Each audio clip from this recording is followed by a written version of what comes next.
All right, before I bid you sweet adieu until next time, guess what? Yes, that's right. I watched another episode of Space 1999. Well, this was one of their better episodes.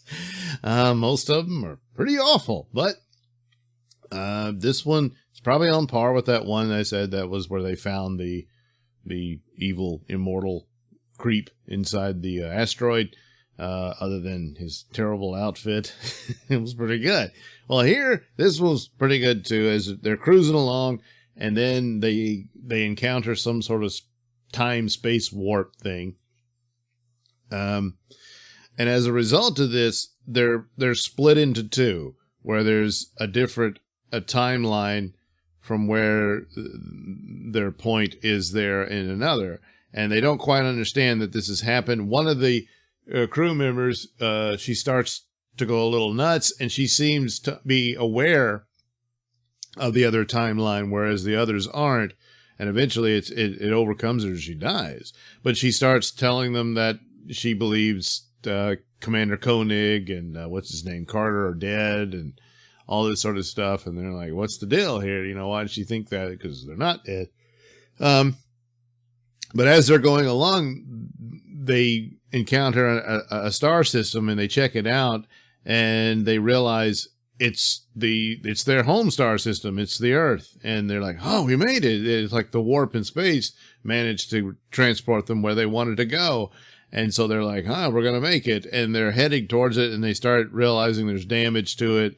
And there's obvious signs they've moved through time and whatnot, but it's home, you know. And of course, without the moon, there would have been damage all over the Earth and this sort of thing.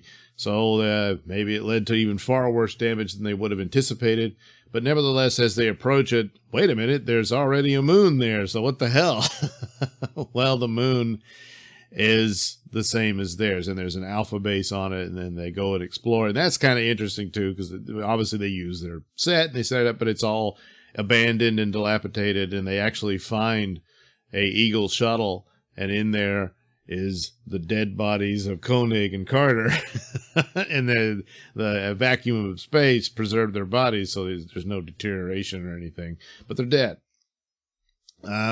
So they go to the planet, and they encounter the crew. They've been living on the planet for, I guess they said 5 years or something like that.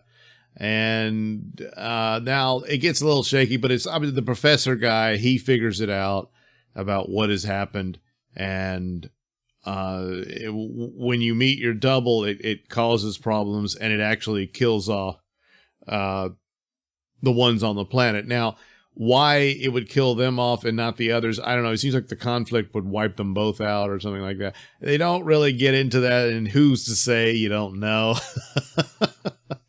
Probably wouldn't. But as a result of this, they said you can't stay on the planet with us. You'll kill us and all this, because the Dr. Russell meets her double, and she dies, and her last wish is to see Koenig, because they're in love and everything. And she dies in his arms and all that. They tell him you got to leave, and they said, "Well, we can't. The moons are going to collide." And they said, "You have to. We'll all die," and all this sort of stuff.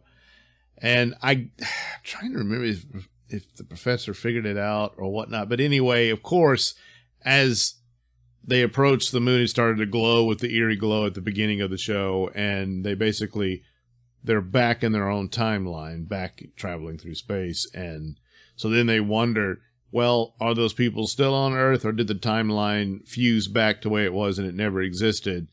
And so you can sort of draw the conclusion that neither timeline survived. They're just the original one, was restored, and they move forward. But of course they remember what happened. And they said, was it all just a dream? And then Dr. Russell finds these flowers that she got from the planet. So no, it really did happen.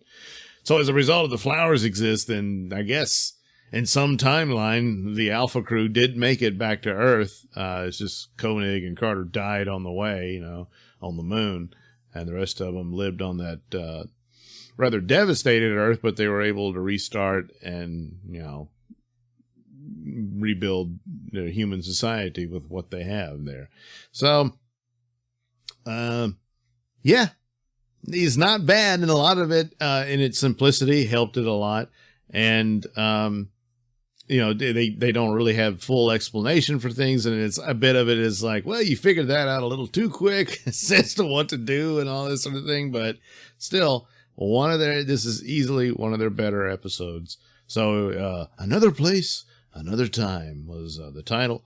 And, it was pretty good. There's some of the failings because one of the best parts of Space 1999, again, is of course the sets and, some of the earlier, footage they got of outer space and the traveling.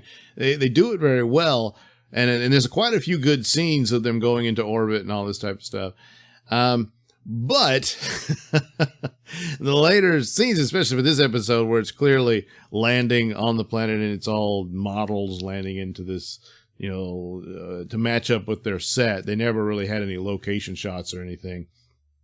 So it doesn't quite gel with the really good special effects footage they have, but it's good enough. And it kind of reminds me of Star Trek as far as some of those sets. And I was saying, hey, it doesn't matter. It's an alien world. So how do you know? But this is the Earth, but it's an altered Earth. So, but nevertheless, it kind of gives me an idea of what perhaps because originally they were going to restart the Star Trek TV series in the 70s called Star Trek Phase 2.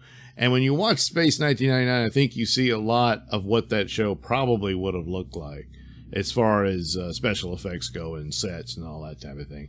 I would think the stories would be better and more grounded. But yeah, who knows? But anyway, this was a good episode for Space 1999.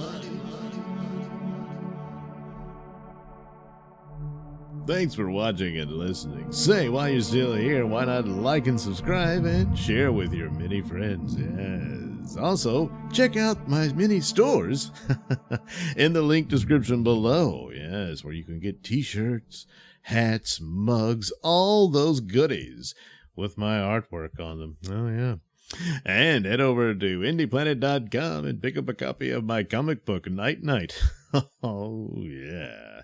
You can also catch me at my podcast, Mr. Nailsin Show, on RadioMisfits.com. And you can also watch my videos on BitChute.com and now on Rumble.com. Oh, my goodness. So many places to watch me and my stuff.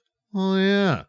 And if that's not enough for you, well, you can follow me on many social media platforms and say hi to your old pal, Mr. Nailsin.